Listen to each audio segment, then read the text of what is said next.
যারা পরীক্ষায় ভালো রেজাল্ট করে তারা শুধুমাত্র বাড়িতে চেঁচিয়ে চেঁচিয়ে পড়ে যায় না, বরং এই কয়েকটি টিপস ফলো করে যার জন্য তাদের পড়া খুব তাড়াতাড়ি মুখস্থ হয়ে যায়। কিন্তু টপার্সরা কখনোই তোমাদেরকে এই টিপস গুলি বলবে না, কিন্তু আমি তোমাদেরকে বলবো। আর যাদের দরকার নেই তারা এখনই আসতে পারো। নাম্বার 1, কখনো চেঁচিয়ে চেঁচিয়ে পড়ে গেলে পড়া মুখস্থ হয়ে যায় না, বরং এর বদলে তুমি সেই টপিকটাকে 3 বার পড়ো এবং পড়ার সময় মন দিয়ে পড়ো, যেন তোমার সেই পড়াটা পুরো মাথায় গেঁথে যায়। এবং 3 বার পড়ার পর সেই পড়াটা আরেকবার একটু জোরে জোরে পড়ো, এতে তোমার ব্রেন সেই পড়াটাকে স্টোর করতে লাগবে। নাম্বার 3, এবার একটা ফাঁকা পেজ নাও এবং ফাঁকা পেজে সেগুলি লিখতে লাগো যেটা এখন পড়লে, এবং যেগুলি মনে পড়ছে না সেটা হালকা একবার দেখে নিয়ে লেখো। কিন্তু মনে রাখবে যেটা পারছো না শুধুমাত্র সেটাই দেখে লেখো, আর বাকিগুলি তোমার মাথা থেকে বের করে লেখো। এতে তোমার পড়া খুব সহজেই মুখস্থ হয়ে যাবে। আর টপার্সটা এমনটাই করে। আর হ্যাঁ, যদি এগুলি কাজ করে তাহলে কমেন্টে ইয়েস টাইপ করে যেও।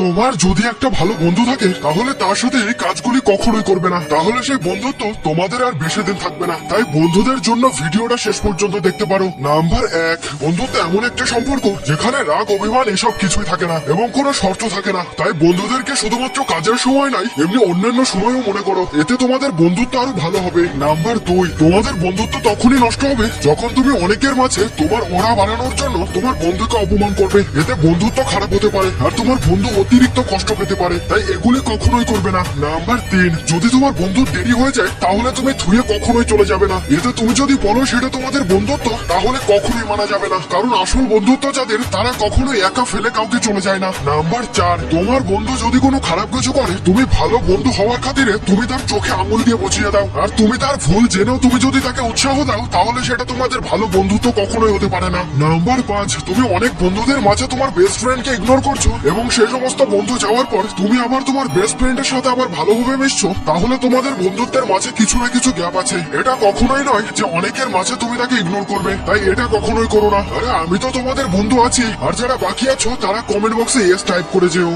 আজকের বলা কয়েকটি কমিউনিকেশন স্কিল দুধের সাথে কমপ্লেনের মতো করে গুলে ঢক ঢক করে খেয়ে নাও, আর তারপর দেখো যেখানে তোমাকে দাম দেওয়া হয় না সেখানেও তোমাকে সবাই সিরিয়াসলি নিতে বাধ্য হবে। তাই যাদের দরকার মনে হচ্ছে তারা দেখো। নাম্বার 1, তুমি যদি কারোর সাথে কথা বলতে বলতে সামনের জনকে নার্ভাস করতে চাও তাহলে তার ভুরুর মাঝখানে কিছুক্ষণ ধরে তাকিয়ে থাকো বা মাথার দিকেও তাকিয়ে থাকতে পারো। এতে সামনের জন নার্ভাস ফিল করবে আর তুমি কনফিডেন্স। ট্রাই করে দেখতে পারো, কাজ করবে নিশ্চয়ই। নাম্বার 2, যদি তুমি কোনো গ্রুপের মধ্যে থাকো আর কেউ তোমাকে নিচু দেখানোর চেষ্টা করছে তখন তুমি ওভার রিঅ্যাক্ট করো না, এতে তো কাজ হবেই না, আরো তুমি হেরে যাবে। এর বদলে তুমি একটা তোমার মুখে রহস্যময় হাসি দাও যে কথাটি তোমাকে বলেছে। এবার সে ভয়ে থাকবে যে তুমি তাকে প্রতিশোধ নেবার জন্য তাকে তোমার করা ইনসাল্ট তুমি আবার ব্যাক করবে। নাম্বার 3, কখনো কোথাও যদি তোমার দিকে চেঁচিয়ে কেউ কথা বলতে আসে তখন তুমিও তার দিকে চেঁচিয়ে কথা বলো না, এতে তার আর তোমার মধ্যে কোনো পার্থক্য থাকলো না। তুমি তাকে হালকা সুরে জবাব দাও, এতে তুমি ইনডাইরেক্টলি সামনের জনকে বলছো তার ভয়েসটা আস্তে করে নিতে। নাম্বার 4, সামনের জন যদি মিথ্যা কথা বলে তাহলে তোমার মুখে একটা সামান্য হাসি রেখে কনফিডেন্সের সাথে তার চোখের দিকে কিছুক্ষণ তাকাও, এতে সে তার কথা উল্টে পাল্টে ফেলবে আর হতে পারে সত্যটা বলেও দেয়। আর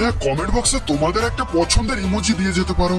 শীতকালে যেমন গরমের কথা মনে পড়ে তেমনই গরমকালে ঠান্ডার কথা মনে পড়ে, কিন্তু মাস্টার মশাই যখন প্রশ্ন ধরেন তখন আর কিছুই মনে পড়ে না। বাড়ি থেকে যতই ভালো করে পড়ে যায় না কেন যেটা ধরেছে সেটা তো ভুলেই যায় আর বাদ বাকি গুলো ভুলে যায়, আর তারপর পেটানি খেতে হয়। তাই আজকের বলা টিপস গুলি যদি মাথায় রাখতে পারো তাহলে আর মাস্টার মশাইয়ের কাছে মার খেতে হবে না, আর তুমি খুব ভালো করে কনফিডেন্টলি পড়া দিতে পারবে। তাই যাদের মনে হচ্ছে দরকারি তারা দেখতে পারো। নাম্বার 1, প্রথমত ভয় পাবে না, সামনে কোনো বাঘ ভাল্লুক নেই, স্যার আছেন, পারলে তোমাকে আরো ভালো বলবে, তাই যা পারবে কনফিডেন্টলি বলো। দেখবে স্যারের সামনে যদি এমন কয়েকদিন কনফিডেন্ট দিয়ে পড়া বলতে পারো তাহলে দেখবে স্যারও তোমাকে ভালো বলবে। নাম্বার 2, পড়া বেশিক্ষণ মনে রাখার জন্য বই পড়ার সময় কোনো চাপ নিয়ে পড়বে না, মানে পড়ার সময় এগুলি মনে রাখবে না যে স্যার পড়া না পারলে মারবে কিংবা পড়া না পারলে কি হবে, এই সমস্ত মাথা থেকে বের করে রিল্যাক্সে শান্ত মাথায় পড়ো, দেখবে খুব ভালো করে মনে থাকবে। আর যদি পারো তাহলে ভাগ ভাগ করে নিয়ে পড়ো, দেখবে আরো সহজ হবে পড়তে। নাম্বার 3, আচ্ছা বড়রা যখন কোনো গল্প বলে তখন সেটা খুব মজাদার লাগে তাই না, আর দেখবে অনেকদিন পর্যন্ত মনেও থাকে। ব্যাস এই টেকনিকটাই তোমাকে ফলো করতে হবে পড়ার সময়। গল্পের মতো করে পড়ো, দেখবে বেশি দিন পর্যন্ত মনে রাখতে পারবে।